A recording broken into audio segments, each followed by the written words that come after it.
আমি বাংলায় গান গাই, আমি বাংলার গান গাই।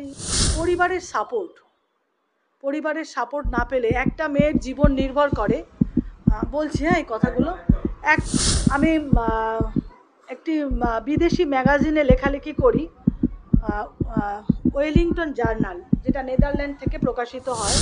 শুধু কবিতা নয়, ছোট গল্প, আলেখ্য, নাটক, নানা রকম জিনিস আমি লিখে থাকি।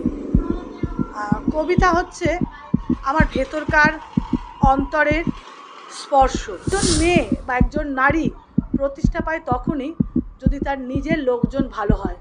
আপনি আচরি ধর্ম অপরে শিখায়। আমি যদি নিজেই ঠিক না হই তাহলে অন্যকে কি শিক্ষা দেবো? আপুমনি, আপা, যে নামেই ডাকুক। বাংলাদেশে আমার একটা পরিচিতি আছে, সর্বাণী দাস, একজন বাচিক শিল্পী, সঙ্গীত শিল্পী। মৃত্যু কাছে আসলেও তাকে দূরে ঠেলে দেওয়া যায় যদি ঈশ্বর পাশে থাকে। লোকে বলে অতি প্রশংসা করলাম, তার কি ক্ষতি করলাম? কলকাতা বইমেলায় আমার 4টে বই প্রকাশ পাচ্ছে এবং এই 2025-এ আমার আরও বই প্রকাশ পাবে।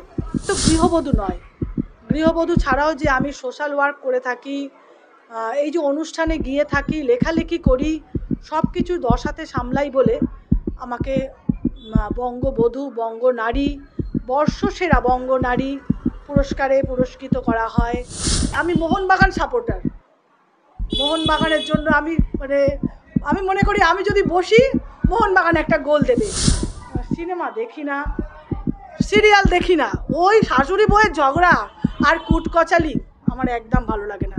কোথায়? আমি অনলি 45। মনটা আমার এখনো সুইট 60। আমার 2বার মিসক্যারেজ হয়। সমস্ত বারব্রত করি, সবাইকেই বলছি, যেমন কফি খেয়ে